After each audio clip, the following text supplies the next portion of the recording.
2026년 4월 국회에서 한 가지 매우 뜨거운 청문회가 열렸다.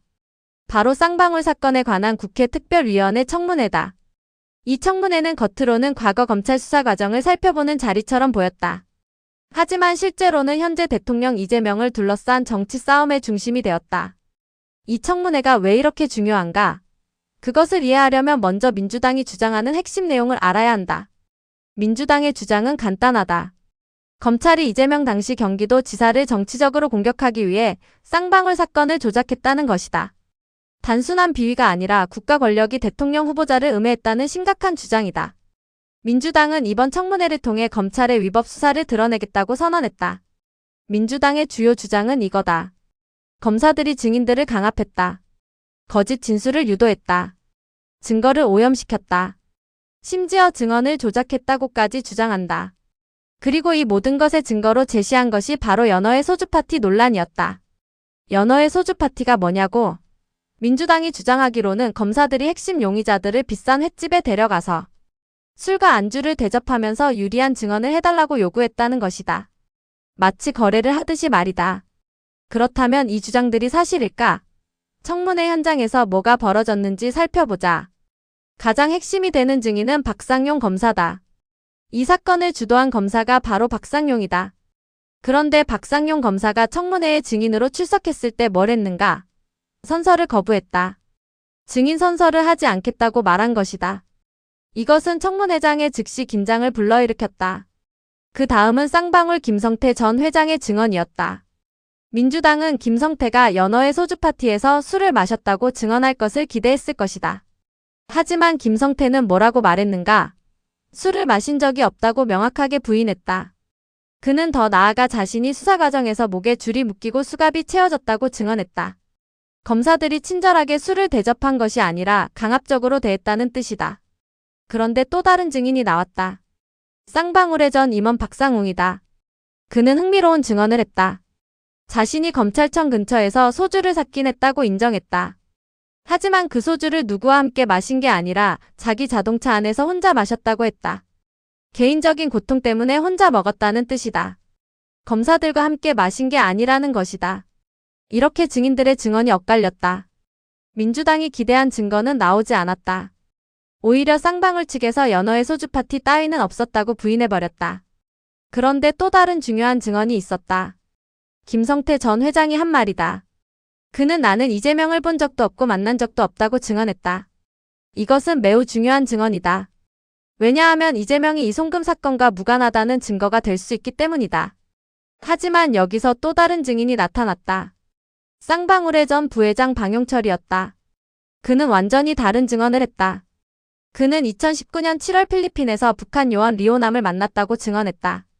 그리고 그때 당시 지사였던 이재명의 북한 방문을 위해 쌍방울 회장으로부터 70만 달러를 받아서 건네줬다고 했다. 이것은 이재명과 송금의 연결고리를 암시하는 증언이었다. 결국 증인들의 증언이 서로 상충한다. 같은 사건을 놓고도 완전히 다른 말을 하고 있다. 누가 진실을 말하고 있는가? 그것은 알 수 없다. 이제 이 청문회가 낳은 정치적 논쟁으로 넘어가자. 민주당은 법치주의를 짓밟은 검찰을 벌해야 한다고 주장한다.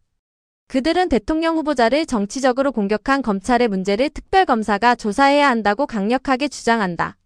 국민의힘은 반대한다. 이건 이재명의 범죄를 덮으려는 정치 조작이라고 주장한다. 민주당이 추천한 특별검사는 결국 이재명 대통령의 영향 아래에 있을 수밖에 없다고 한다. 더 나아가 이건 현직 대통령의 범죄를 지우려는 것이라고 비판한다. 이렇게 된 이유가 뭐냐고? 기본적으로 신뢰 문제다. 민주당 입장에서는 검찰이 정치적으로 이재명을 공격했다고 본다. 따라서 검찰 자신이 자신의 위법 행위를 조사할 수 없다고 생각한다. 외부의 특별검사가 필요하다고 본다. 국민의힘 입장에서는 쌍방울 송금 사건 자체가 사실이라고 본다. 따라서 이것을 덮으려는 시도로 보인다. 아무리 검찰의 수사 과정에 문제가 있었다고 해도 근본적인 범죄는 있었다고 본다. 청문회를 보면서 느껴지는 것은 이거다. 양쪽 모두 자신들의 주장에 맞는 증거를 찾고 있다는 것이다. 민주당은 검찰이 거짓 증거를 만들었다는 증거를 찾으려고 한다. 김성태와 박상웅이 연어의 소주파티는 없었다고 부인한 것을 그 증거로 본다. 국민의힘은 송금은 실제로 일어났다는 증거를 찾으려고 한다. 방용철의 증언이 그것이다. 필리핀에서 북한 요원을 만나 돈을 건넸다는 증언 말이다. 결국 청문회는 통일된 결론을 낼 수 없었다. 오히려 양쪽의 주장만 더욱 첨예화되었다. 이제 정치는 다음 단계로 넘어갔다. 특별검사법이다. 민주당은 특별검사를 통해 검찰의 위법을 조사하자고 주장한다. 국민의힘은 특별검사법을 통과시키면 안 된다고 반대한다. 만약 민주당이 특별검사법을 통과시킨다면 특별검사가 일어날 것이다. 이번엔 검찰의 수사 과정이 법의 잣대로 재검토될 것이다. 박상용 검사의 행동들이 위법인지 아닌지가 판단될 것이다.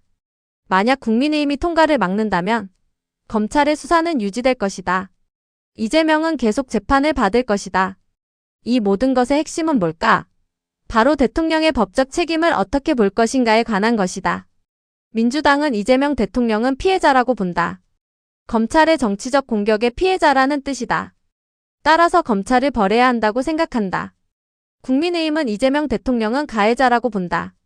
송금을 지시한 당사자라는 뜻이다. 따라서 법적 책임을 물어야 한다고 생각한다.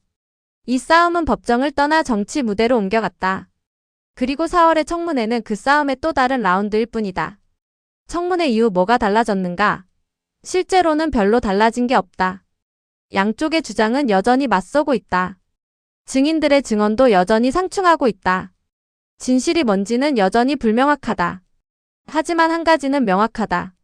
이 싸움은 단순한 과거 사건의 규명이 아니라 현재 대통령의 합법성에 관한 싸움이라는 것이다. 특별검사법이 통과될 것인가? 이재명이 법적 책임을 지게 될 것인가? 아니면 검찰의 위법만 인정될 것인가?